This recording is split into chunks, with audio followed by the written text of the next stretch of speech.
Hello student, कैसे हो? तो this is DP Singh and you are watching YouTube channel Classmate.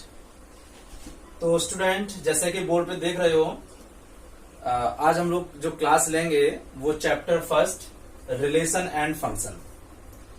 तो ये चैप्टर 11th में भी है और ये चैप्टर 12th में भी कंटिन्यू करता है। और बेटा ये बहुत इंपॉर्टेंट चैप्टर है। क्यों? इसका सबसे पहला कारण तो ये है कि जब तक ये समझ में नहीं आएगा तब तक तुम्हें कैलकुलस क्लियर नहीं होगी। ठीक है? वो बोर्ड के एग्जाम्स हों या तुम्हारे जो है कॉम्पिटिटिव एग्जाम हो, जरूर ये क्वेश्चंस इनसे पूछे जाते हैं, डोमेन, रेंज, फंक्शन। ठीक है? तो आज हम लोग कुछ 5 to 10 मिनट कुछ थोड़ा सा 11th तक को भी स्टार्ट करेंगे, सो दैट कि वहां से हम लोग चीजों को क्लियर करेंगे। ठीक है? तो आज हम लोग क्लास स्टार्ट करते हैं। तो सबसे जो पहले है दैट इज हम लोग जो पढ़ने जा रहे हैं ये कार्टेशियन प्रोडक्ट। ठीक है? कार्टेशियन प्रोडक्ट सब बच्चे इससे काफी परिचित भी होंगे। क्यों? क्योंकि ये हम लोगों ने 11th क्लास में पढ़ा था, उसमें भी ये चैप्टर फर्स्ट था, है ना? उसका नाम था सेट। ओके, तो 11th का भी फर्स्ट चैप्टर था, 12th का भी फर्स्ट चैप्टर है, ये पढ़ चुके हैं। तो ये कार्टेशियन प्रोडक्ट क्या है? अगर दो सेट हों और दोनों सेट कैसे हों? दोनों सेट नॉन एम्प्टी हों। ध्यान दो, if A and B are two non empty set. जिनको नॉन एम्प्टी से नहीं पता, उनको पता है कि खाली नहीं होने चाहिए, वो नल सेट नहीं होने चाहिए, वो वाइट सेट नहीं होने चाहिए, उसमें कोई ना कोई एलिमेंट जरूर होना चाहिए दोनों में। ठीक है? तो क्या लिखा student? A and B are two non empty set. तो अब देखो, ए क्रॉस कार्टेशियन प्रोडक्ट क्या होता है? ये all the set of ordered pair. अगर हम ये बोले कि डेफिनेशन में if A and B are two non empty set then all the ordered pair. देखो, ऑर्डर्ड पेयर का मतलब मैंने क्या बोला? अगर मैं थोड़ा समझाने की कोशिश कर रहा हूं ए क्रॉस बी, और अगर मैं यहां पे लिखता हूं ए कॉमा बी, कॉलम लगा दिया, A comma B, this is the ordered pair. और वो कैसा होना चाहिए? जो फर्स्ट एलिमेंट है वो पहले वाली सेट से बिलोंग करना चाहिए। A belongs to set A and B belongs to set B. यानी ये कह सकते हो कि all the possible ordered pair. देखो, जैसे अगर मुझे इसको समझाना हो तो देखो कैसे।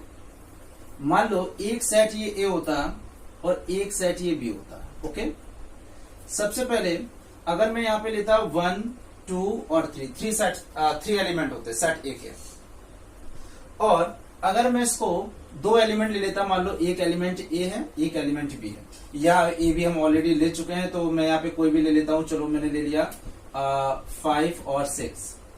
ठीक, तो क्या करेंगे बेटा? अब हम ये कह रहे हैं कि सेट ए के all the element of set A is related to all the element of set B. All the possible pairs होने चाहिए। जैसे अगर मैं 1 का पेयर निकालूं तो पहले 1 का 5 के साथ पेयर होगा। ओके, और फिर 1 का 6 के साथ।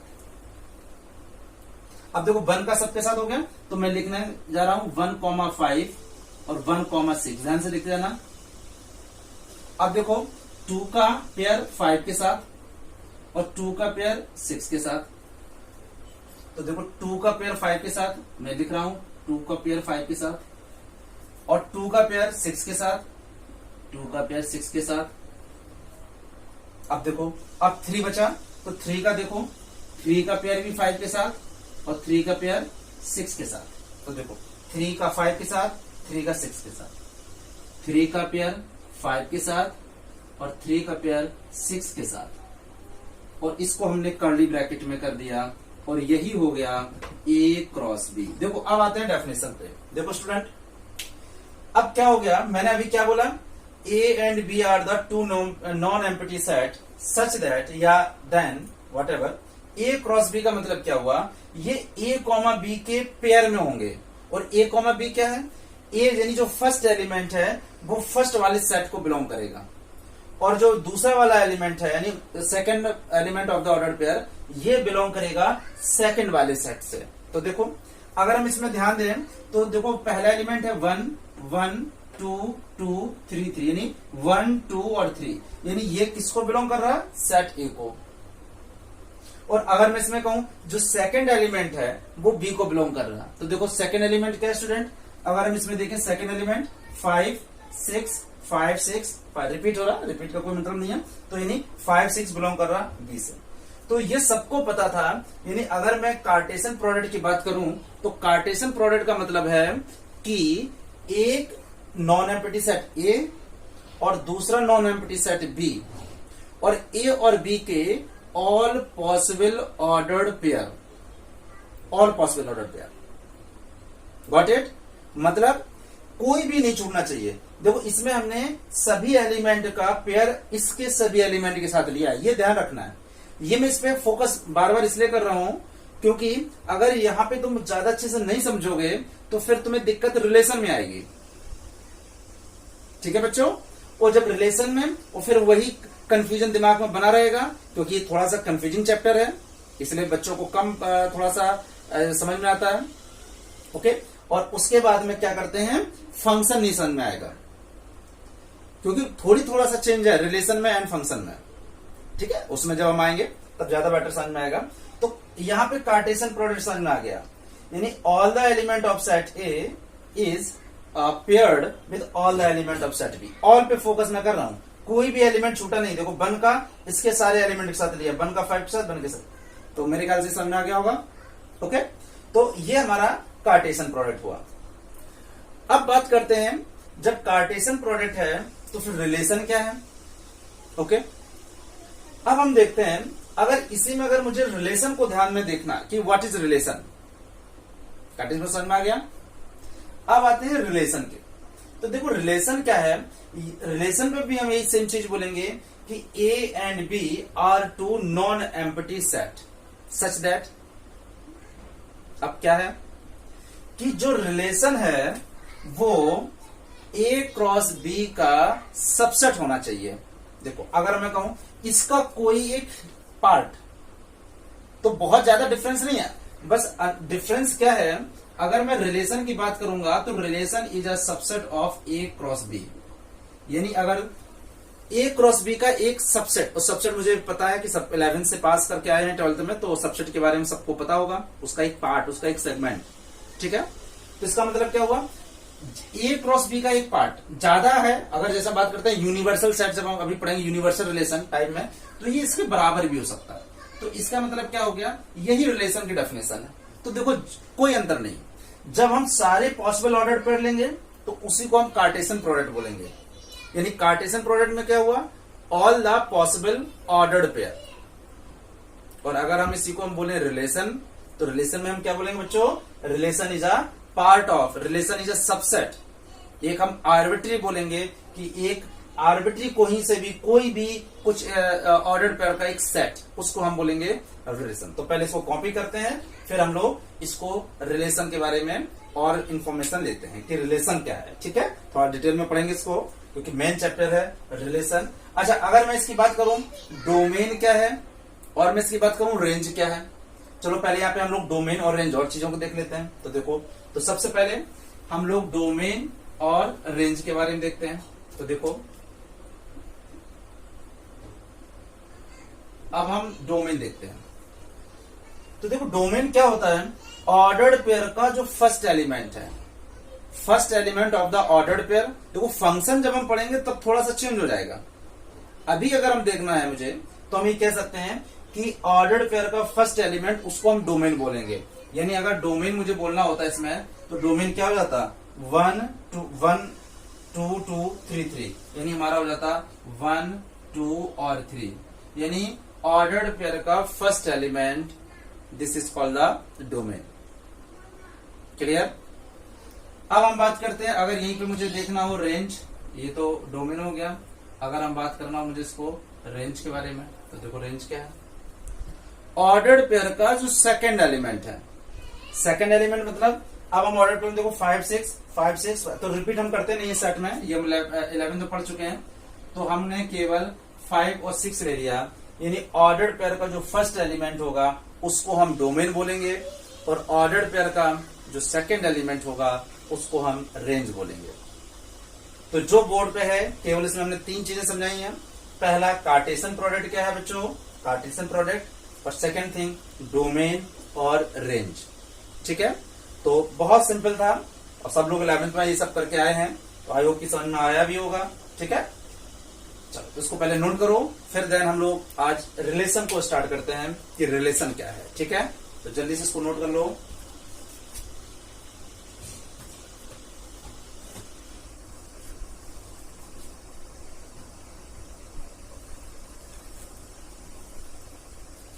रब कर दे रहा हूं, नोट करते जाया करो,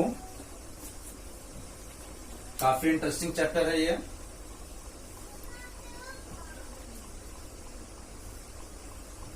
ठीक है, तो अब हम बात करते हैं रिलेशन।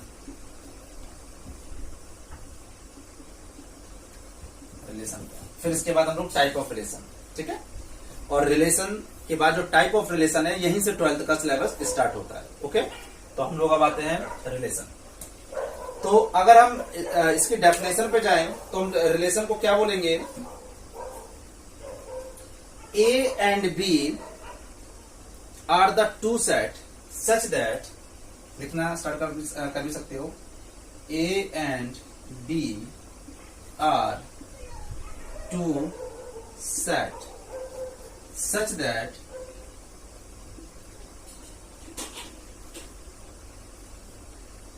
अब देखो A and B are the two sets. अब ये अभी मैंने बोला कि जो ऑर्डर्ड पेयर होगा इसका वो क्या होता है, एक सबसेट होता है। जो मैंने यहाँ पे ऑर्डर्ड पेयर बनाया था, तो ऑर्डर्ड पेयर में क्या था, उस ऑर्डर्ड पेयर में A के साथ B के सभी एलिमेंट का रिलेशन था, और ये हम जानते थे कि इसमें अगर ए में अगर 3 एलिमेंट है, यहाँ पे 2 यानी 2 एलिमेंट है, तो टोटल इसके कितने नंबर बनेंगे, 3 into 2 यानी 5। तो अब हम देखते हैं A and B are the two set such that, अगर मुझे निकालना है relation A from A to B, तो such that relation from A to B, अगर मुझे रिलेशन ए टू बी निकालना है तो ये होगा क्या, relation R is a subset of A cross B. Relation are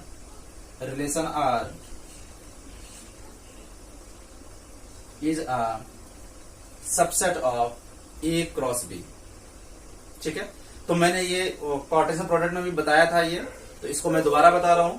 ठीक है, तो रिलेशन केवल हमें क्या ध्यान देना है, रिलेशन कार्टेशियन प्रोडक्ट क्या होता है, सभी एलिमेंट का ए के सभी एलिमेंट बी के साथ उसका रिलेशन होता है, ये कह सकते हो। ऑर्डर्ड पेयर में ऑल पॉसिबल ऑर्डर्ड पेयर होते हैं, लेकिन रिलेशन में क्या होते हैं, कुछ सेलेक्टिव ऑर्डर्ड पेयर, ये कह सकते हो। कुछ सेलेक्टिव ऑर्डर्ड पेयर, सभी ऑर्डर्ड पेयर हो सकते हैं, वो एक यूनिवर्सल सेट यूनिवर्सल रिलेशन होता है। अभी मैं टाइप में जाएंगे, लेकिन इन जनरल अगर मुझे बात करनी हो रिलेशन की, तो मैं ये कह सकता हूं कि उस ऑर्डर्ड पेयर का एक सबसेट, उसका एक पार्ट, उसका एक सेगमेंट, ठीक है, उसी को अगर मैं कहूंगा ए रिलेशन ए से बी है, मतलब ए से बी, ए क्रॉस बी अगर मुझे निकालना है, तो ए क्रॉस बी में जो भी हमारा ऑर्डर्ड पेयर बनेंगे, पॉसिबल ऑर्डर्ड पेयर, उस पॉसिबल ऑर्डर्ड पेयर में क्या होंगे, उसका एक सेगमेंट होगा, उसका एक पार्ट होगा, उसको हम बोलेंगे रिलेशन। पहली चीज। दूसरी चीज समझने की बात यह है, जैसे सब लोग पढ़ के आए होंगे कि ए क्रॉस बी जब हम निकालेंगे कार्टेशियन प्रोडक्ट में, तो ए क्रॉस बी एक अलग सेट होगा और बी क्रॉस एक अलग सेट होगा। ठीक है, क्योंकि हमने पढ़ा था ए क्रॉस बी में पहले एलिमेंट ए के होंगे ऑर्डर पेयर में, सेकंड एलिमेंट बी सेट से लिए जाएंगे। और अगर बी क्रॉस होता, अगर अगर मैं यहाँ पे ये बोल देता एक रिलेशन ए टू ए है, और अगर मैं कह देता ए अगर हमारा दो एलिमेंट है, जरा एक सेट है 1,2, मुझे रिलेशन ए टू ए निकालना, तो देखो अब क्या हो जाएगा बेटा, अब हो जाएगा ऐसे लिख सकते हो, ए को दोबारा लिख दो 1,2। ये सब पढ़ चुके हो गए 11th में, इसलिए मैंने इस चीज को ज्यादा डिटेल में नहीं गया। तो देखो 1 का रिलेशन 1 के साथ, अब 1 का ऑर्डर्ड पेयर 2 के साथ, देखो 1 का पेयर 1 के साथ, फिर 1 का 2 के साथ, अब 2 का 1 के साथ, 2 का 1 के साथ, फिर 2 का 2 के साथ। तो all the possible ordered pair, देखो मैंने क्या बोला, अगर मैं ये तो कार्टेशियन प्रोडक्ट हो गया, अगर मुझे निकालना होता ए क्रॉस ए, तो ये हो जाता है ए क्रॉस ए। अब अगर मुझे रिलेशन निकालना होता, तो रिलेशन कोई भी इसका सबसेट हो सकता है ए क्रॉस ए का, बराबर भी हो सकता है, मैं ये नहीं कह रहा हूं बराबर नहीं होगा, लेकिन इन जनरल सबसेट ही होगा इसका एक पार्ट। क्लियर? तो A cross B, B cross A cross A, B cross B. तो अगर मैं इसका बात करूं, ये कार्टेशियन प्रोडक्ट हो गया, ए का ए के साथ, ए टू ए, ये तो कार्टेशियन प्रोडक्ट हो गया, क्योंकि ऑल पॉसिबल ऑर्डर पेयर। और रिलेशन क्या हुआ, उस जो कार्टेशियन प्रोडक्ट का ए टू ए अगर मुझे रिलेशन निकालना है, तो A to A this is the subset of A cross A. मतलब इन जनरल अगर रिलेशन और कार्टेशियन प्रोडक्ट में थोड़ा सा लिंक बनाना है, तो तुम ये समझ सकते हो इन जनरल कि कार्टेशियन प्रोडक्ट का जो ये कह सकते हो सबसेट, उसका एक पार्ट, उसी को हम रिलेशन बोलते हैं। ठीक है? तो डेफिनेशन भी आ गई होगी समझ में, लिख लो जल्दी से।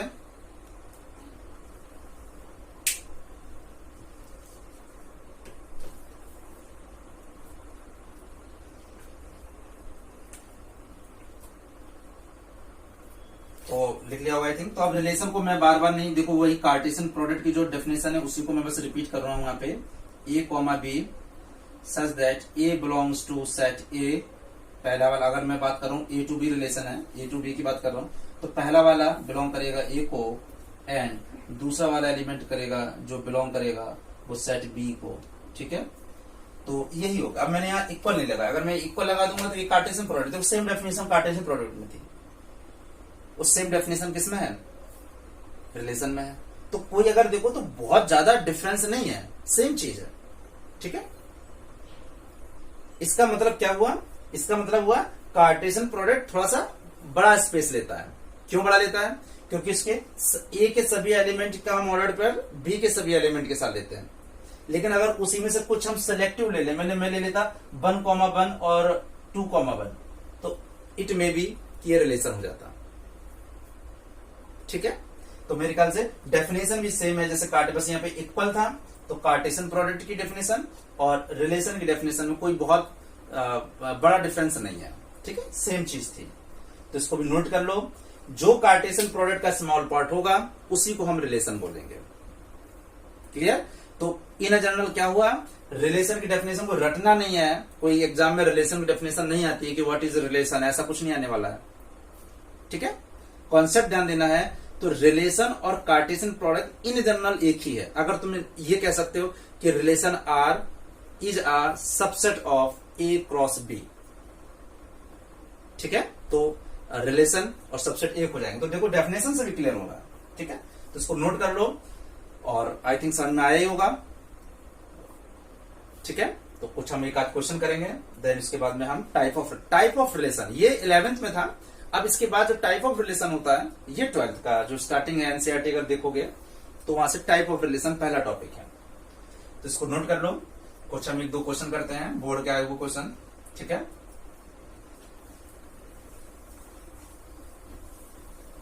पॉज करके इसको लिख लिया करो, नोट्स बना लो। थोड़ा सा इस चैप्टर में इंटरेस्ट लाना ही पड़ेगा, थोड़ा सा बोरिंग चैप्टर है। ठीक है?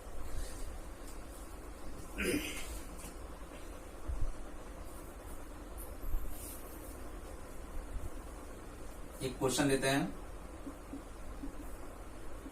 आर एक x, y है, x + 2y = 8।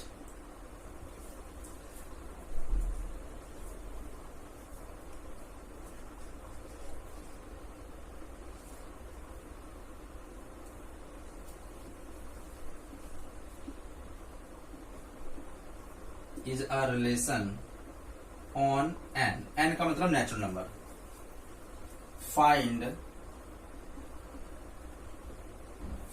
Domain, find the domain, domain ही निकालना है। बहुत सिंपल है, ये सीबीएसई 2014 का क्वेश्चन है, ठीक है, बहुत आसान है। अभी मैं बताता हूं कैसे करना है। सबसे पहले तो क्वेश्चन को देखो पढ़ना आना चाहिए। देखो क्या, आर मीन्स रिलेशन, कुछ नोटेशन होते हैं तो पता होना चाहिए, ठीक है। और कर्ली ब्रैकेट के बाद में ये जो वेरिएबल्स है, ये बता रहा है कि कौन कौन से वेरिएबल इंट्रोड्यूस हो रहे हैं, या ये कह सकते हो कि जो रिलेशन है ये किनके बीच में है।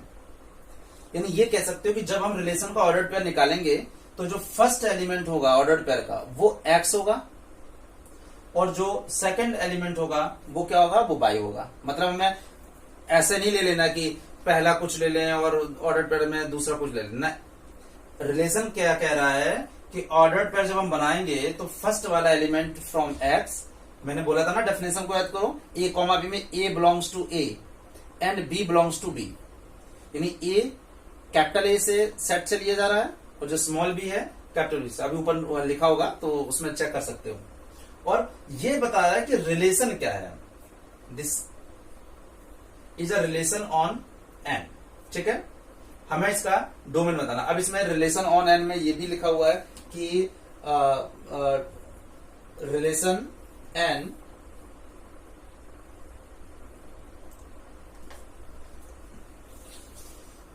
तो अब देखो एन का मतलब नेचुरल नंबर है, मैं बता चुका हूं। तो नेचुरल नंबर स्टार्ट कहां से होते हैं, 1 से।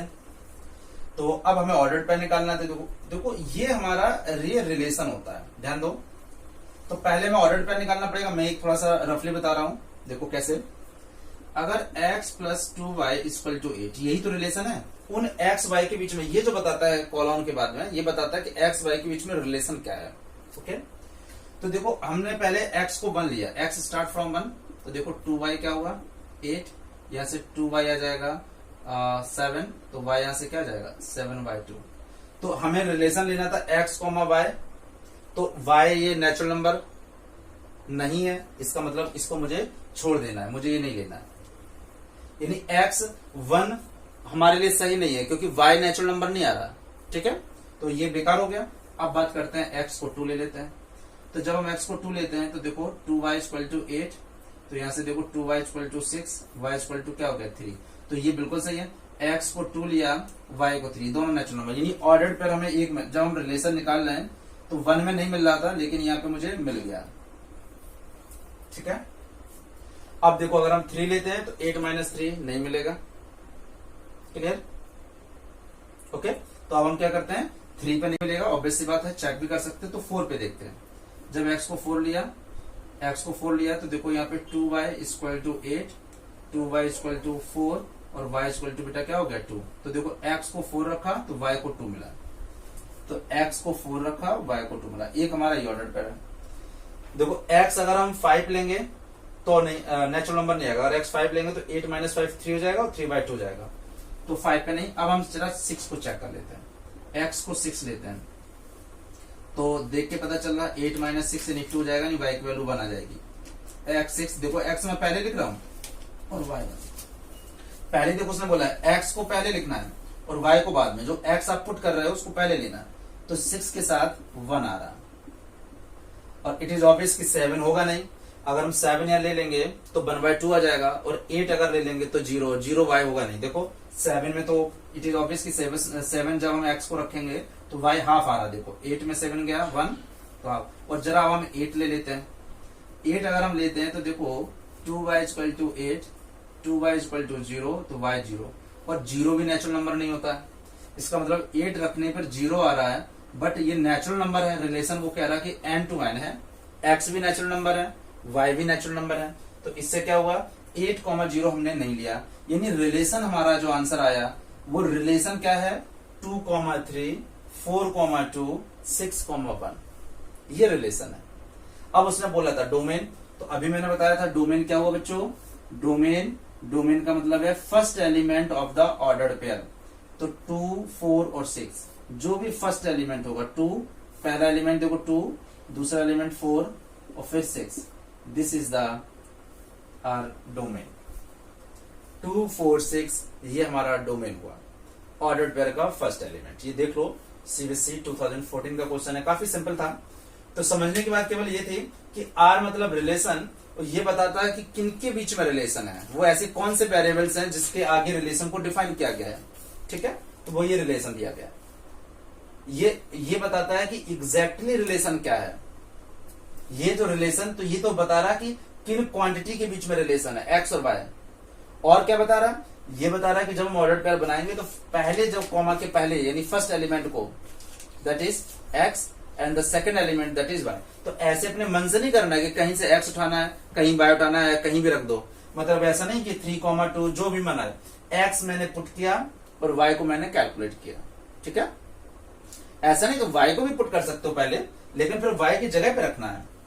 ऐसा नहीं कि वाई तुमने लिया और उसको तुमने रख दिया पहले, ये गलत हो जाएगा।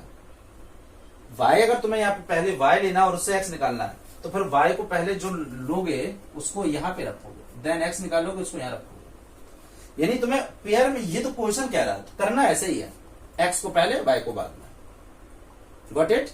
तो सिंपल क्वेश्चन था, नोट कर लो इसको। इसके बाद एक क्वेश्चन और देखते हैं। ठीक है, सीबीएसई 2014 का है, तो कर लो। इसके बाद एक क्वेश्चन और देख लेते हैं।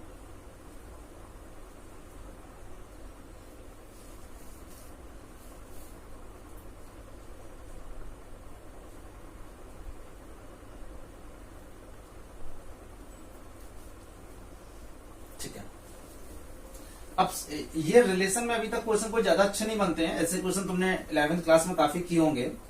अब मेन करते हैं टाइप ऑफ रिलेशन पे ही आते हैं, जो मेन टॉपिक है अपना। ठीक है, क्योंकि इसमें ज्यादा टाइम वेस्ट करने का कोई मतलब नहीं है, ज्यादातर बच्चों को इसे पता ही होगा। तो अब आते हैं टाइप ऑफ रिलेशन। यहां से बोर्ड के क्वेश्चन बनने स्टार्ट हो जाते हैं टाइप ऑफ रिलेशन से। तो इन जनरल हम लोग 7 टाइप्स को पढ़ेंगे। ठीक है, और जो डिटेल में है उनको हम 3 पढ़ेंगे, बट हम स्टार्टिंग से सारी चीजों को देखना स्टार्ट करेंगे। तो सबसे पहला जो है टाइप ऑफ में, दैट इज जो फर्स्ट हम लोग पढ़ेंगे वो इम्पिटी रिलेशन। तो पहले हेडिंग डालना है सबको, इम्पिटी रिलेशन।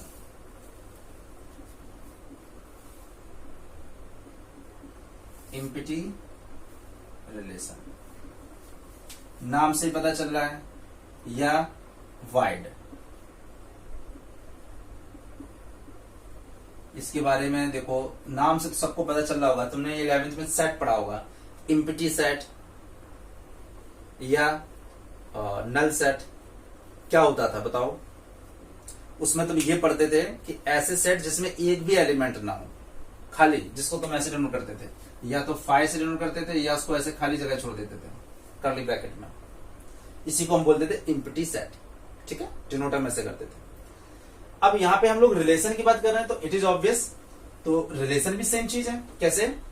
ऐसा रिलेशन जिसमें एक भी ऑर्डर्ड पेयर ना हो, एक भी ऑर्डर। अच्छा मुझे ये बताओ, अगर मैं एक क्वेश्चन दे देता, मान लो एक, पहले मैं एग्जांपल से समझा रहा हूं, फिर डेफिनेशन पे आऊंगा। अगर मैं ये दे देता क्वेश्चन, एक सेट है मान लो 1, 2, 3, और एक रिलेशन है आर ऑन ए टू ए।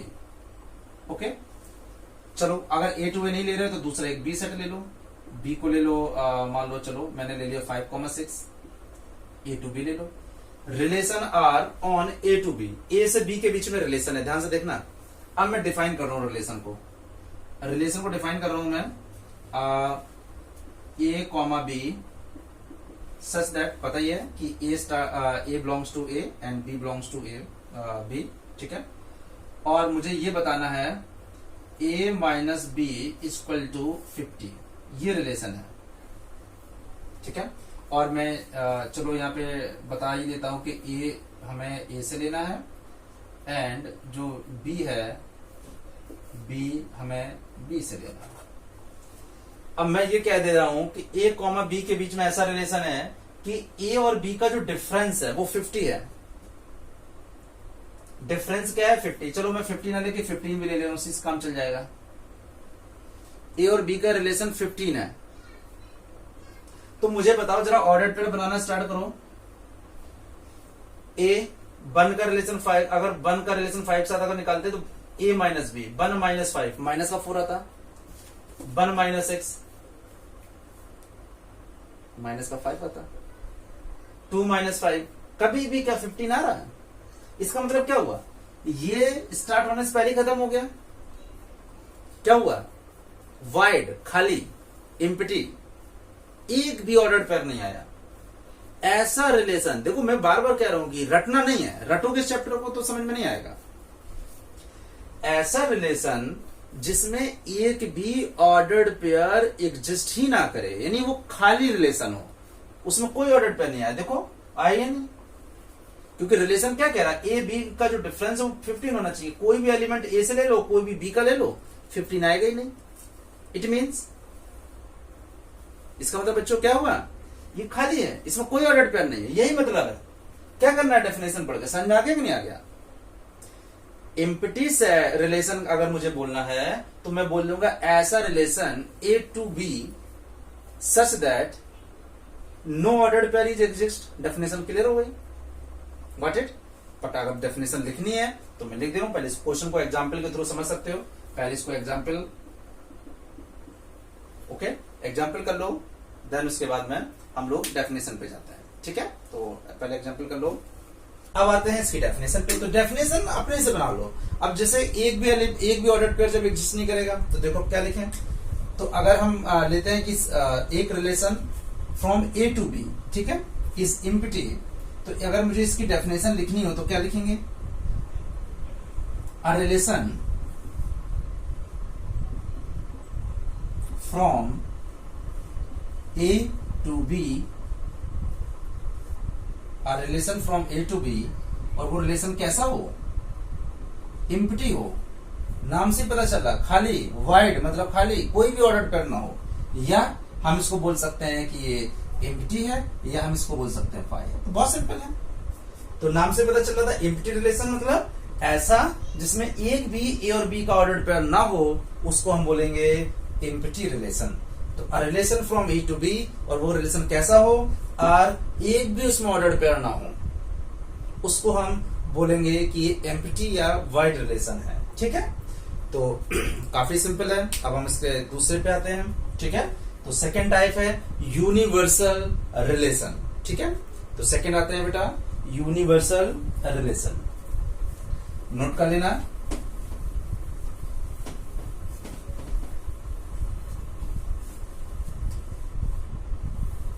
इधर हम एग्जाम्पल ही दिखाएंगे, ठीक है, ओके। तो अब हम बात करते हैं यूनिवर्सल का। तो देखो बच्चों, सेकंड क्या है, universal relation.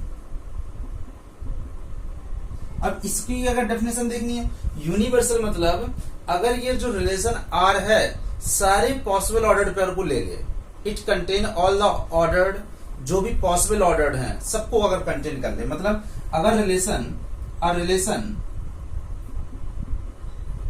From A to B such that, कैसा रिलेशन हो, अगर वो इक्वल हो ऑर्डर। देखो स्टूडेंट, मैंने बोला था रिलेशन के डेफिनेशन में बोला था कि relation is subset of A cross B, और ए क्रॉस बी क्या था, मैंने क्लास की स्टार्टिंग बताया था, all the possible ordered pair, all the possible.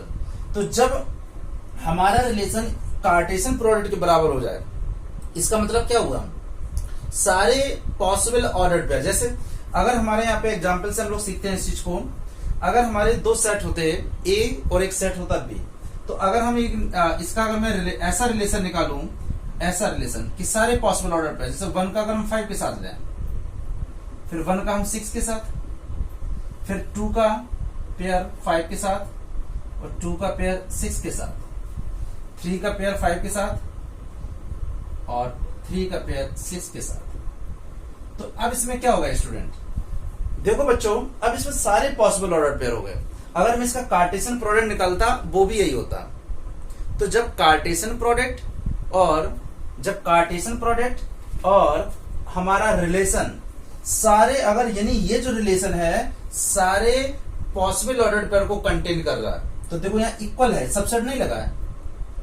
तो इसका मतलब क्या हुआ, इसका मतलब हुआ कि ये हमारा रिलेशन ये सारे पॉसिबल ऑर्डर्ड पेयर को कंटेन कर रहा है। इसका मतलब इसको हम यूनिवर्सल रिलेशन कहेंगे। कितना आसान है।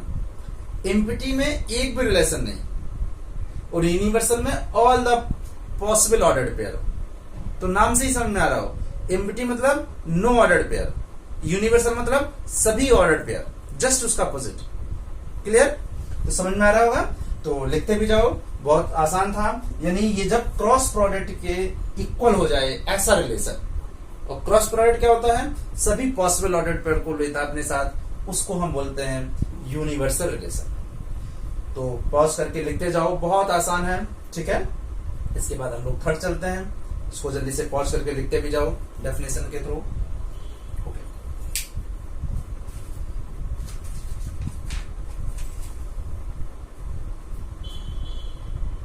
लिख लिया। अब हम लोग थर्ड आते हैं, आइडेंटिटी रिलेशन। थर्ड रिलेशन देखो, थर्ड आइडेंटिटी रिलेशन। तो देखो, आइडेंटिटी रिलेशन ऐसा रिलेशन अगर हम कोई एक सेट लेते हैं, अगर हमने सेट ए लिया, देखो if we take a set A, तो हम मान लेते हैं अगर ऐसा रिलेशन जो ए कॉमा ए हो for all values of A, और ए कैसा हो, ए बिलोंग्स टू सेट ए, ये समझ लो। देखो ए कॉमा ए ऐसा ऑर्डर्ड पेयर जिसमें ए कॉमा ए को वो कंटेन करे। ध्यान दो, ए कॉमा ए मतलब एक ऐसा सेट, ऐसा रिलेशन जिसमें कैसे एलिमेंट हो, ए कॉमा ए। ए कॉमा ए का मतलब क्या हुआ, all the possible value of A, और ए क्या है, सेट ए से लेना है। तो सेट, अगर एग्जाम्पल से ज्यादा समझ में आएगा। देखो आइडेंटिटी का मतलब क्या हुआ, अगर मैं एग्जाम्पल से समझाने की कोशिश करता हूं, तो देखो सेट ए है, मान लेते हैं 1, 2, 3। ध्यान दो बच्चों, अगर हमारा ऐसा रिलेशन 1, 1 देखो, 2, 2 और 3, 3 सारे एलिमेंट देखो मैंने कर लिए। देखो क्या लिखा, for all values of A, और ए क्या है, सेट ए से लिया है। अब देखो मेरा, अगर मेरा सेट ए में 3 एलिमेंट होते, 1, 2, 3, तो देखो क्या हुआ, वो रिलेशन 1, 1, 2, 2, 3, 3 मतलब किस टाइप का, ए कॉमा ए। ए कॉमा ए का मतलब क्या हुआ, जो पहला एलिमेंट होगा ऑर्डर पेयर का वही सेकेंड एलिमेंट होगा। आइडेंटिटी का मतलब क्या हुआ, और इसको हम डिनोट कैसे करते हैं, I A, identity element of set A. लेकिन ध्यान रखना बच्चों, जितने एलिमेंट हैं उतने ही एलिमेंट के ऑर्डर पेयर होने चाहिए इसमें। अभी मैं जब रिफ्लेक्सिव समझाऊंगा तो बहुत छोटा सा डिफरेंस होता है आइडेंटिटी में और रिफ्लेक्सिव में। जो बच्चे पढ़ चुके होंगे उनको लग रहा होगा सर ये तो रिफ्लेक्सिव होता है। यही चीज मैं बता रहा हूं, ये चैप्टर बहुत कंफ्यूजिंग है। अगर जिन बच्चों ने पढ़ा होगा तो वो समझ रहे होंगे सर ए कॉमा ए तो रिफ्लेक्सिव होता है, सर तो आइडेंटिटी करवा रहे हैं। अभी हम लोग रिफ्लेक्सिव ही करेंगे, तब हम देखेंगे रिफ्लेक्सिव और आइडेंटिटी में बहुत माइनर सा डिफरेंस होता है जिसको ज्यादातर बच्चे इग्नोर कर देते हैं। क्लियर हुआ? तो देखो अगर हम आइडेंटिटी, अभी आइडेंटिटी फोकस कर रहे हैं तो लिखना है it is denoted as I A. ठीक है, तो बहुत आसान है, एक ऐसा रिलेशन जो ए कॉमा ए टाइप का हो, all the possible value of A, और ए स्मॉल ए क्या है, comes from the set A, set A से लिए जा रहे हैं। तो ये relation A comma A type का होगा। अच्छा, अगर इसमें ध्यान ये रखना है कि सारे एलिमेंट एग्जिस्ट करने चाहिए। अगर हम इसमें यही कह देता, अगर मैं कोई रिलेशन R1 ले लेता, 1, 1 ले लेता, और मैं यहाँ 3, 3 ले लेता, और तुमसे मैं कह देता क्या ये आइडेंटिटी है, तो तुम्हें बोलना है no, this is not identity. क्यों? क्योंकि इसमें एक 2 एलिमेंट भी है, तो यहाँ पे क्या हो गया, 2, 2 ये मिसिंग है, ये रिलेशन में बिलोंग नहीं कर रहा है। अब समझ में आया? बहुत अच्छे समझ में आएगा चैप्टर बच्चों। ये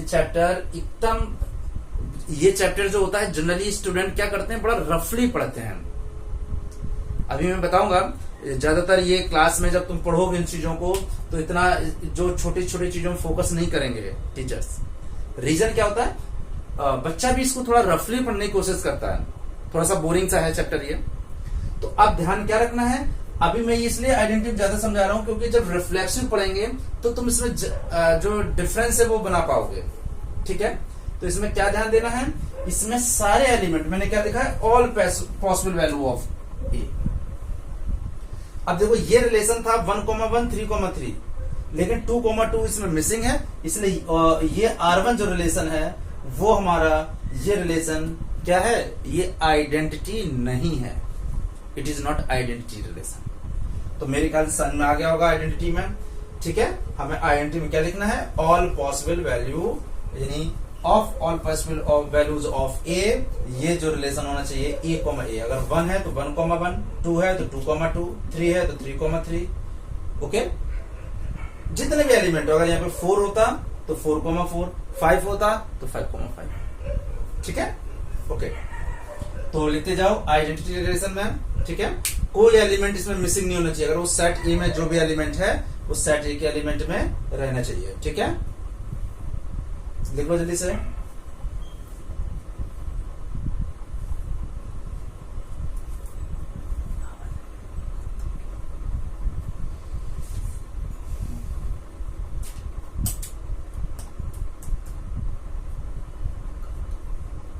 समझ में आ रहा बच्चों, लिखते जाओ।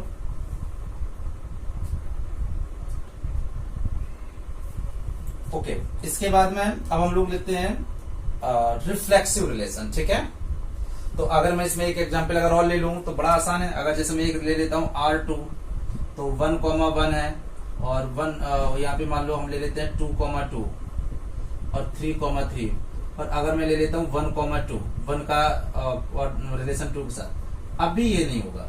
क्यों नहीं होगा, क्योंकि यहाँ पे 1,1 होना चाहिए, 1,2 नहीं होना चाहिए। ठीक है, तो ये ध्यान रखना है, एक भी एलिमेंट, ये केवल हमारा ये है आइडेंटिटी। ठीक है, तो अब हम लोग पार्ट 4 जो टाइप है इस पे आते हैं। ये तुम्हारे थोड़ा सा डिटेल में हम लोग देखेंगे। तो हमारा है आइडेंटिटी के बाद रिफ्लेक्सिव देखेंगे, रिफ्लेक्सिव और आइडेंटिटी में क्या डिफरेंस होता है ये भी हम लोग देखने की कोशिश करेंगे। ओके, तो हम लोग अब आते हैं 4th जो रिलेशन है ये है रिफ्लेक्सिव रिलेशन।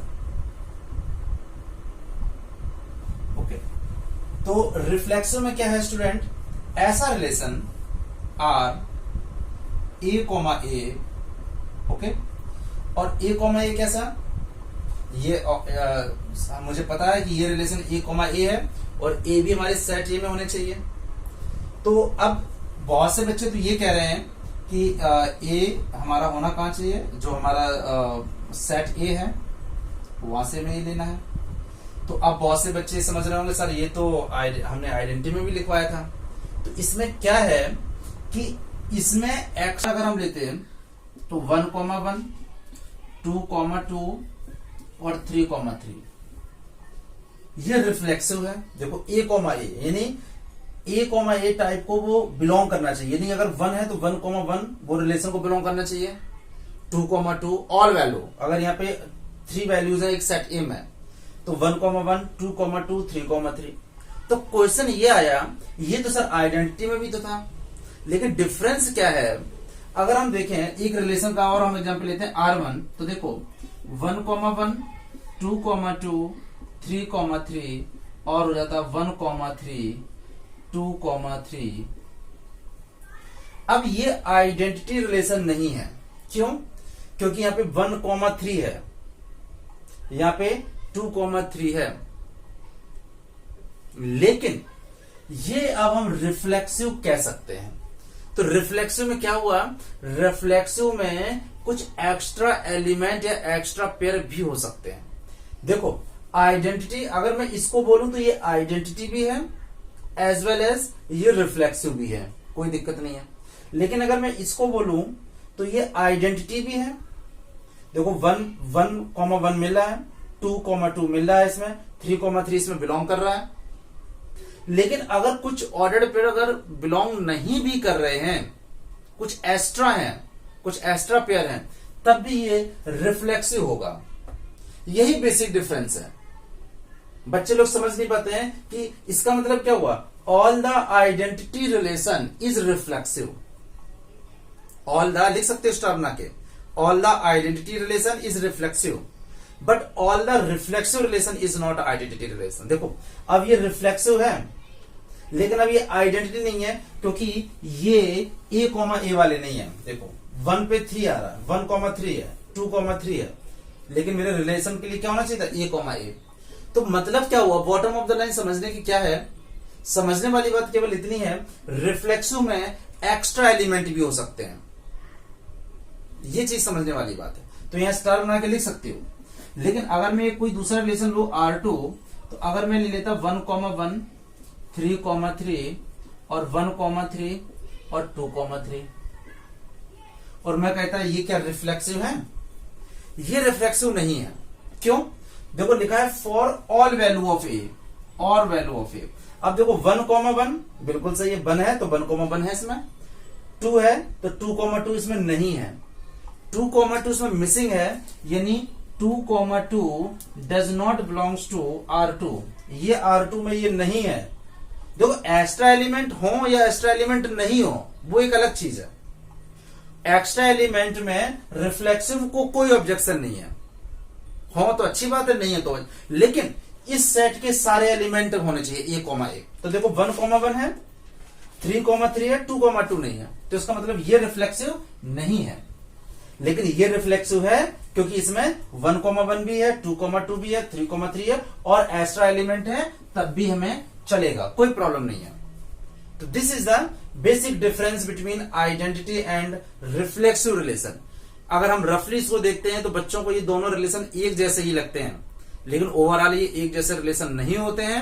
रिफ्लेक्सिव में यहां लिख सकते हो स्टार बना के, मैंने लिखा नहीं है, तुम लिख लो रिफ्लेक्सिव में सम मोर एक्स्ट्रा पेयर भी हो सकते हैं, एक्स्ट्रा पेयर हो सकते हैं। देखो ये एक्स्ट्रा पेयर है तो ये रिफ्लेक्सिव हो सकता है, इनफैक्ट होगा ही ये, लेकिन ये आइडेंटिटी नहीं होगा। पहली चीज ये समझने वाली बात है। क्लियर? ये चीज समझ में आ गई अच्छे से? तो अब ये बिल्कुल दिमाग में नहीं रखना, ऑब्जेक्टिव में बहुत अच्छे से आ सकता है। अगर ये दे दे एक सेट ये और ये दे दे ऑप्शन में दे दे रिफ्लेक्सिव आइडेंटिटी है, तो तुम अभी तक इसको रिफ्लेक्सिव इसको नहीं बोलते। क्यों? तुम्हारे दिमाग में था a, बिलोंग्स टू R, मतलब उसने क्या बोला, तुम्हें अभी तक यही था कि अगर ऐसा कोई हो a, ये बिलोंग्स टू R, ऐसा ऑर्डर्ड पेयर a, जो R यानी रिलेशन में बिलोंग कर रहा हो,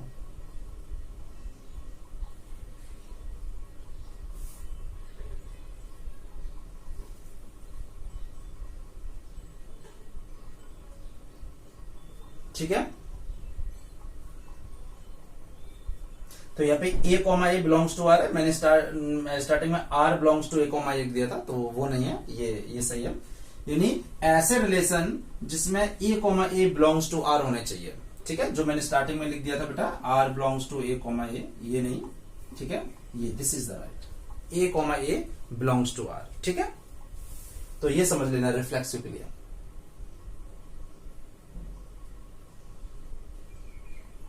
ठीक है।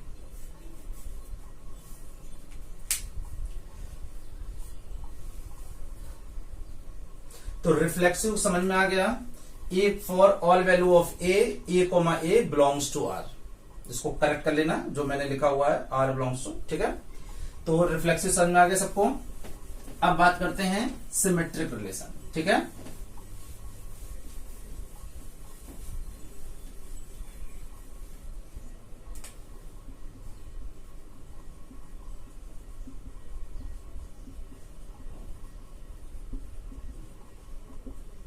सिमेट्रिक रिलेशन, अगर हमारा कोई सेट A है, a, b, अगर ये किसी एक सेट को बिलोंग कर रहे हैं, कोई एक सेट A है, तो देखो क्या कह रहा है सिमेट्री के लिए, सिमेट्री के लिए अगर a, b belongs to R, symmetry ये कहता है अगर a, b टाइप का ऑर्डर्ड पेयर है इसमें, तो अगर b, a भी इसमें होगा, देखो अगर a, b है तो b, a भी होना चाहिए, अगर ऐसा है तो ये सिमेट्रिक होगा।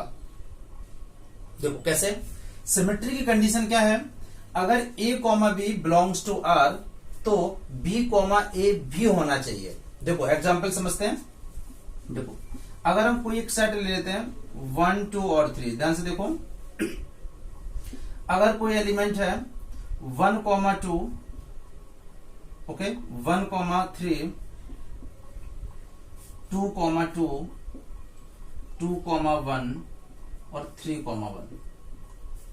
देखो अब हम बात करते हैं, अगर a b है, देखो a b, तो जब यहां खत्म हो रहा है 2 1 भी होना चाहिए, तो देखो 2 1 भी है, इसका मतलब बिल्कुल सही है। 1 देखो 3 है और देखो 3 1 है, बिल्कुल सही है। देखो a b b a, और 2 2 में कोई दिक्कत नहीं, क्योंकि अगर इनकी हम अदला बदली भी कर देंगे तब भी 2 2, ये 2 इधर जाएगा और 2 3 है। इसका मतलब क्या हुआ, ये हमारा सिमेट्रिक है। सिमेट्रिक के एक चीज और देख लेना, अगर हम एक रिलेशन ले लेते हैं 1 2 और 2 1, तो देखो ये भी सिमेट्रिक है। क्यों? जबकि हमने सारे एलिमेंट नहीं लिए हुए हैं। तो सिमेट्रिक में एक चीज याद रखना है कि अगर a b है तो b a होना चाहिए। देखो अगर यहाँ 1 2 था तो यहाँ 2 1 होना चाहिए।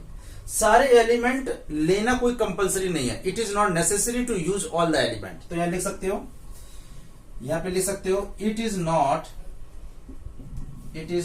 Necessary to use all element. It is not necessary to use all element.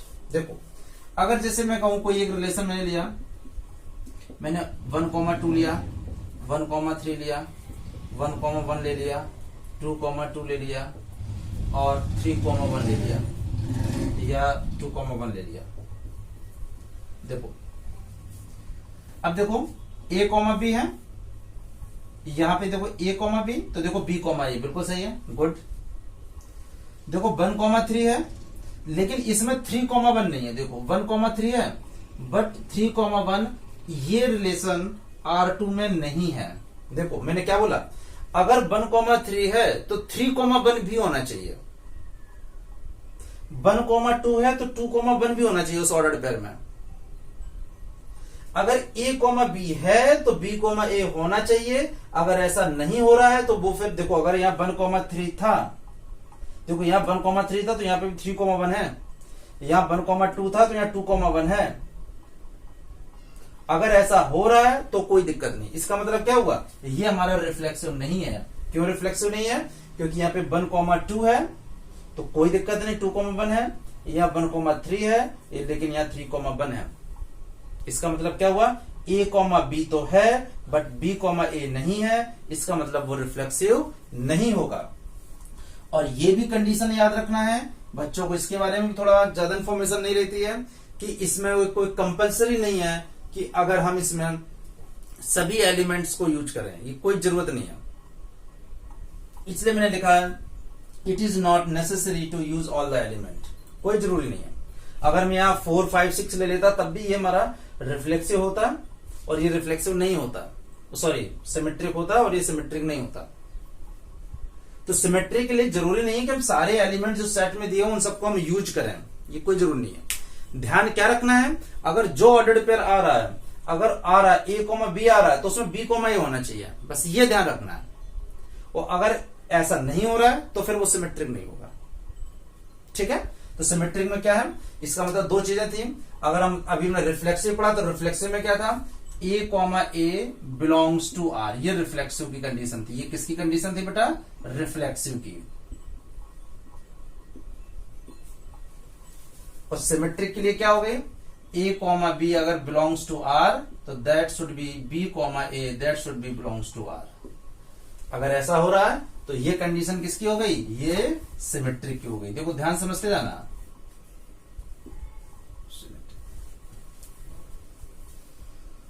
अगर a टाइप का रिलेशन, अगर a टाइप का ऑर्डर पर किसी रिलेशन में है तो मतलब वो रिफ्लेक्सिव होगा। और अगर a b बिलोंग कर रहा है तो b a को भी बिलोंग करना चाहिए। तो ये हमारा क्या हो गया, सिमेट्रिक हो गया। तो सिमेट्रिक ध्यान दिया, क्लियर। अगर किसी भी रिलेशन में a b है, अगर वो रिलेशन को बिलोंग कर रहा है तो it must be b a that should be present in the relation. ठीक है, क्लियर हुआ बच्चों? मतलब अगर 2,3 कहीं पे दिया है तो 3,2 भी होना चाहिए। कहीं पे 1,5 दिया है तो उसमें 5,1 भी होना चाहिए। ठीक है, आई थिंक समझ में आ गया होगा। तो ये सिमेट्री की कंडीशन है। तो ये रिफ्लेक्सिव की थी, A comma A belongs to R, और ये सिमेट्री की है, A comma B belongs to R, it means B comma A that should be belongs to R. ठीक है, तो ये सिमेट्रिक हो गया। अब इसके बाद हम लोग करते हैं ट्रांजिटिव। देखते जाओ।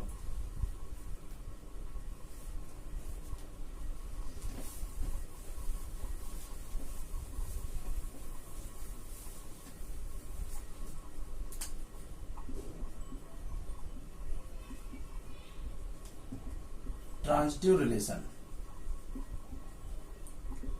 देखो ट्रांजिटिव में क्या कंडीशन है? अगर ए कॉमा बी कॉमा सी ये किसी एक सेट के मेंबर है, यानी ये बिलोंग करते हैं किसी एक सेट पे, सेट एक कोई ए है, तो अगर A comma B belongs to R and B comma C, देखो ध्यान दो, ए कॉमा बी जहां पे एंड हो रहा है वहीं से स्टार्ट हो रहा है, B comma C belongs to R. अगर ऐसा हो रहा है तो मतलब ए कॉमा बी अगर है किस उस रिलेशन के अंदर, बी कॉमा सी है, तो ए कॉमा सी होना चाहिए। देखो बी से बी कैंसिल हो जाएगा, समझ लो ए कॉमा सी, समझने वाली बात है केवल, ए कॉमा सी ये रिलेशन को बिलोंग करना चाहिए। अगर ये दोनों रिलेशन के अंदर हैं तो इसको भी होना चाहिए। अगर ये है इसका मतलब वो ट्रांजिटिव है, अदरवाइज ये ट्रांजिटिव नहीं है।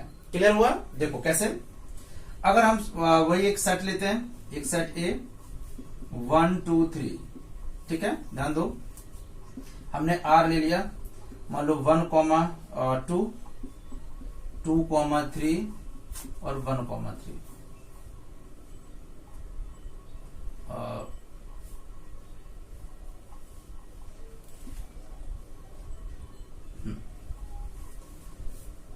देखो ए कॉमा बी है, देखो ए कॉमा बी, और जहां से खत्म हो रहा है वहीं से स्टार्ट हो रहा है 2,3। अब ये खत्म कर दो 2,2, ये तो अब बचा क्या 1,3, 1,3 भी है, इसका मतलब ये ट्रांजिटिव है। देखो फिर से देखो 1,2 इस रिलेशन के अंदर है, 2,3 भी रिलेशन के अंदर है, ये हटा दो तो देखो 1,3 भी होना चाहिए रिलेशन के अंदर, 1,3 भी है, इसका मतलब ये हमारा ट्रांजिटिव है। ध्यान दो, अब इसमें भी एक इंपॉर्टेंट कंडीशन आएगी। अभी हम एक देखते हैं R1 में एक कोई एलिमेंट ले लेते हैं,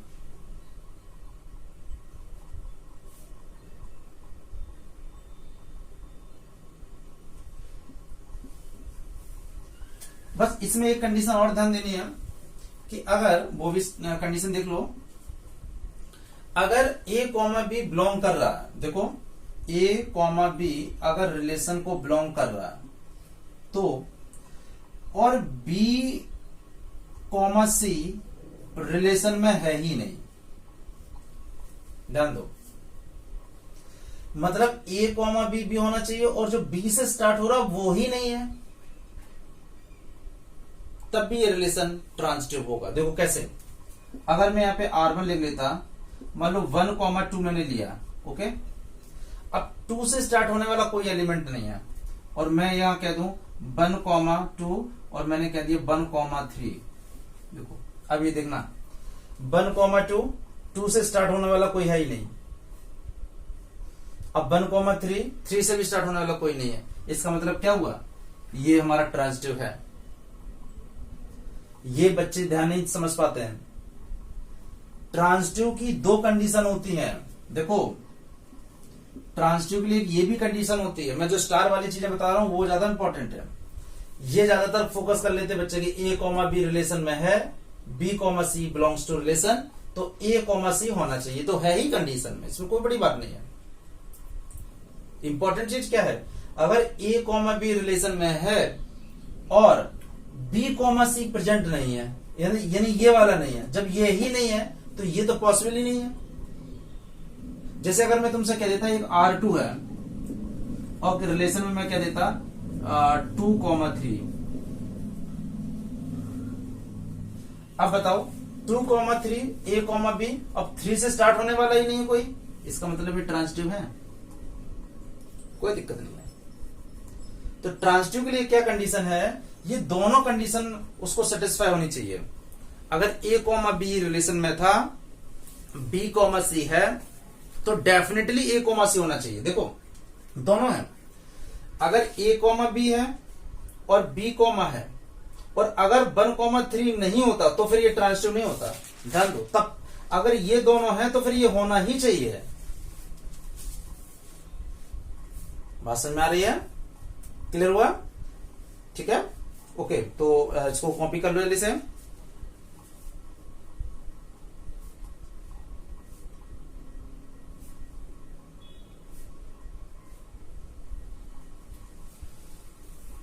एक R3 देख लो, 1 1 2 2 3 3 और 1 3, बताओ ये ट्रांजिटिव है या नहीं है। 1 1, ठीक है, 1 1 और 1 से स्टार्ट होने वाला 1 3, तो 1 3 है, कोई दिक्कत नहीं है। 2 2, अब 2 से स्टार्ट होने वाला कोई नहीं है, 2 2, 2 से स्टार्ट होने वाला कोई नहीं है, कोई दिक्कत नहीं है, ट्रांजिटिव। 3,3 है, इसका मतलब क्या हुआ, 1 1 2 2 3 3 और 1,3। इस तरह से अगर कोई रिलेशन होगा तो देख लो, तो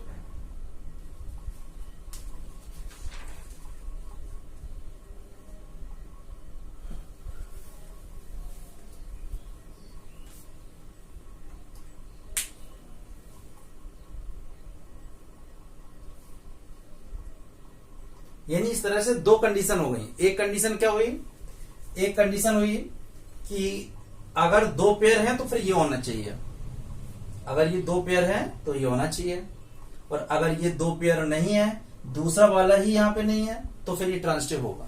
आई थिंक समझ में आ गया होगा। चलो अब आते हैं नेक्स्ट, इक्विवेलेंस रिलेशन पे। अगर ऐसे रिलेशन, देखो इक्विवेलेंस कोई नया नहीं है, ऐसे रिलेशन जो तीनों हों, सिमेट्रिक, रिफ्लेक्सिव, सिमेट्रिक और ट्रांजिटिव। देखो अगर मैं कहूं इक्विवेलेंस रिलेशन, तो इक्विवेलेंस रिलेशन क्या हुआ, ऐसा रिलेशन जो रिफ्लेक्सिव हो,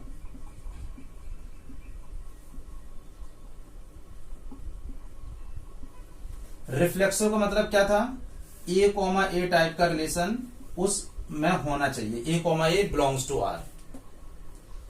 मैंने स्टार्टिंग में जब रिफ्लेक्सिव पढ़ाया था तो R बिलोंग्स टू A, वो थोड़ा सा मिस्टेक थी। A, बिलोंग्स टू R, ठीक है, उसको करेक्ट कर लेना। A, बिलोंग्स टू R, इस टाइप का।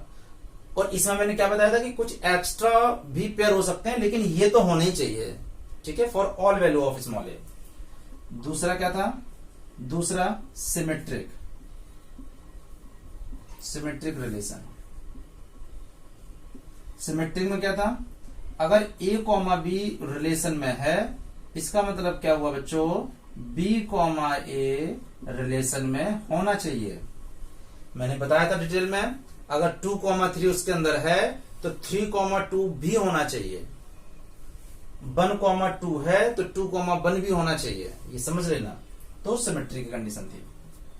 और मैंने बताया था इसमें जरूरी नहीं कि जो सेट के सभी एलिमेंट हों, ठीक है, जरूरी नहीं है उसको सभी एलिमेंट को इन्वॉल्व करें। तीसरा ट्रांजिटिव, ये हमने अभी पढ़ाया था। ट्रांजिटिव में मैंने क्या बताया था, अगर A, B belongs to R, B, C belongs to R, तो इसका मतलब क्या हुआ, A, C रिलेशन के अंदर होना चाहिए। जैसे मैंने बताया था कि अगर किसी रिलेशन में 1, 2 है, 2, 3 है, तो फिर 1, 3 भी होना चाहिए। अगर ये है तभी ये ट्रांजिटिव होगा, अदरवाइज ट्रांजिटिव नहीं होगा। और इसकी दूसरी कंडीशन मैंने क्या बताई थी बच्चों, दूसरी बताई थी, अगर B, C ही नहीं होता, केवल A, B होता, तब भी ये ट्रांजिटिव होता, ठीक है।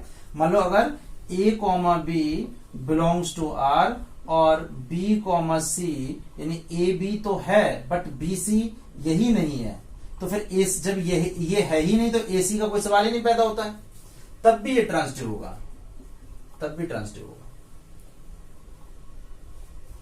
अंतर समझ में आ रहा है सब चीजों का? तो अब इक्विवेलेंस रिलेशन क्या होता है?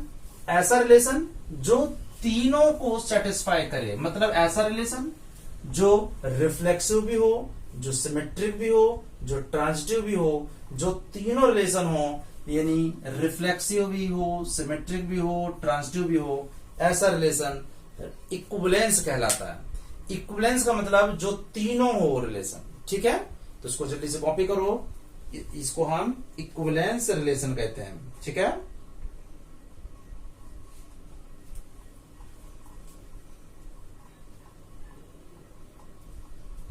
जल्दी से नोट करो। तो इसका एग्जाम्पल से एक देख लेते हैं। एक एग्जाम्पल देखें, अगर सेट ए है 1 2 3, ये सब मैंने रिपीट किया तो सब अभी डिटेल में कराया ही है। अगर ऐसा कोई रिलेशन है 1,1 2,2 3,3, ओके, और 1,2 और 2,1, और ऑप्शन आ गया कि ये क्या है, रिफ्लेक्सिव है, सिमेट्रिक है, ट्रांजिटिव है या इक्विवेलेंस है। ये मान लो क्वेश्चन आ गया 1 नंबर का ऑब्जेक्टिव में सीबीएसई में, ठीक है? और option a reflexive, symmetric, transitive, या फोर्थ ऑप्शन है इक्विवेलेंस। तो देखते हैं।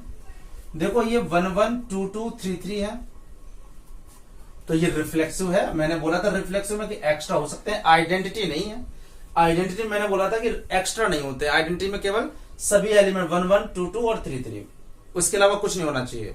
लेकिन रिफ्लेक्सिव मैंने स्टार बना के लिखवाया था कि extra element, extra order pair हो सकते हैं, तो ये एक्स्ट्रा है, इसका मतलब ये रिफ्लेक्सिव है। रिफ्लेक्सिव की गारंटी हो गई, ठीक है? ओके।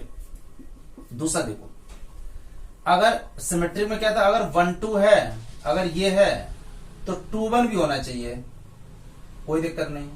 ए बी है तो बी ए भी होना चाहिए, तो देखो इसका मतलब सिमेट्रिक भी है, सिमेट्रिक भी है, सिमेट्रिक रिलेशन भी है, इससे कोई दिक्कत नहीं। देखो 1 1 अगर इनका अदला बदली कर देंगे तो ये तो ऑलरेडी सिमेट्रिक को कोई उसको वायलेट नहीं कर रहे हैं। मेन ये अगर 1 2 है, अगर ये 2 1 नहीं होता तो फिर ये सिमेट्रिक नहीं होता। अब आ जाते हैं तीसरे ट्रांजिटिव में। ट्रांजिटिव देखो 1 1 है, वेरी गुड, 1 1 है, और 1 से स्टार्ट होने वाला कौन सा है, 1 2 1 2, बिल्कुल है, 1 2 भी है। इसका मतलब 1 1 है, 1 2 है, तो इसको हटा दो तो ये ए बी बी सी, तो ए सी होना चाहिए। देखो 1 2 होना चाहिए, बिल्कुल 1 2 है। दूसरी कंडीशन देखो 2 2 चेक करते हैं, 2,2 रिलेशन में है, बिल्कुल है। 2 से खत्म हो रहा है, 2 से स्टार्ट कौन सा हो रहा है, 2 1, 2,1 भी रिलेशन में है। देखो ए बी और बी सी और ए सी 2,1, देखो 2,1 होना चाहिए, 2,1 रिलेशन में होना चाहिए। देखो 2,1 रिलेशन में है, वेरी गुड। 3,3 है, लेकिन 3 से स्टार्ट होने वाला, देखो 3,3 है, लेकिन 3 से स्टार्ट होने वाला कोई नहीं है, तो अब ये कंडीशन ये वाली हो गई। मैंने बताया था ना, अगर ए बी है, 3,3 है, लेकिन 3 से स्टार्ट होने वाला ही कोई नहीं है, तब भी ये ट्रांजिटिव होगा। इसका मतलब 3,3 की वजह से भी ट्रांजिटिव है, इट मींस ये ट्रांजिटिव है, ट्रांजिटिव। और ऐसा रिलेशन जो तीनों है उसको हम बोलते हैं क्या, कि ये रिफ्लेक्सिव भी है, ये सिमेट्रिक भी है और ये ट्रांजिटिव भी है बेटा। तो इसका मतलब ये सभी तीनों हैं, इसलिए ये इक्विवेलेंस रिलेशन है, ठीक है? जल्दी से कॉपी करो। इसके बाद हम लोग देखते हैं कि जो रिलेशन इक्विवेलेंस होते हैं उसकी हम इक्विवेलेंस क्लास निकालते हैं। तो अब हम ये पहले रब कर देंगे, इक्विवेलेंस क्लास क्या होती है उसको हम देखते हैं। जल्दी इसको नोट कर लो।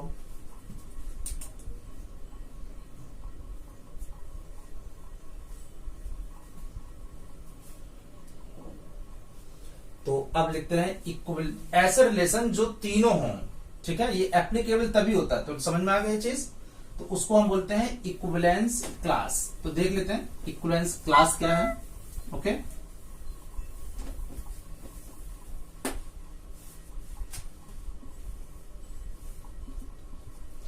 ओके, इक्विवेलेंस क्लास देखो, पहली चीज तो ये समझना है कि ये पॉसिबल तभी है, इट इज पॉसिबल व्हेन ये तीनों होने चाहिए। ऑब्वियस सी बात है, जब इक्विवेलेंस ही नहीं होगा तो इक्विवेलेंस क्लास कैसे निकालोगे? तो सबसे पहली कंडीशन है कि वो हमारा रिफ्लेक्सिव भी होना चाहिए, वो हमारा सिमेट्रिक भी होना चाहिए, और वो हमारा ट्रांसिटिव भी होना चाहिए। ये तो तीनों होना ही चाहिए।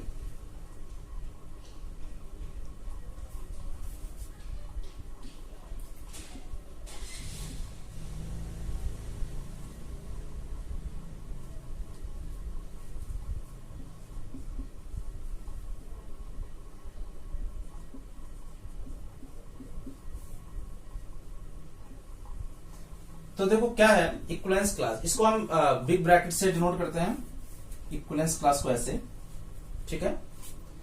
तो किसी भी सेट के वो एलिमेंट, अगर हमें किसी नंबर के लॉन्ग उसका इक्विवेलेंस क्लास निकालना है, मान लो ए के लॉन्ग, तो देखो क्या है एक्स कॉमा ए ये रिलेशन में बिलोंग करना चाहिए, बस ये कंडीशन है। X comma A belongs to, इसको डिनोट हम लोग ऐसे कहते हैं, जब भी कभी इक्विवेलेंस क्लास पूछी जाएगी, मान लो आ जाए किसी क्वेश्चन में इक्विवेलेंस क्लास मान लो 2 आ जाए, तो इसका मतलब क्या हुआ X comma two belongs to R, फिर हम जो आर की कंडीशन होगी उससे हम एक्स निकाल लेंगे, वही उस 2 के लॉन्ग इक्विवेलेंस क्लास हो जाया करेगी। तो हम लोग एक क्वेश्चन देखेंगे उसमें ज्यादा अच्छे समझ में आएगा, ठीक है। तो डेफिनेशन लिख लो, अगर ए के लॉन्ग अगर मुझे इक्विवेलेंस क्लास निकालनी है तो एक्स क्या है, कोई भी एलिमेंट जो सेट ए का है, तो x, a that should be lie on this relation, x, a that should be lie on the relation, उसको हम बोलते हैं इक्विवेलेंस क्लास, ठीक है। तो समझ में आ गया।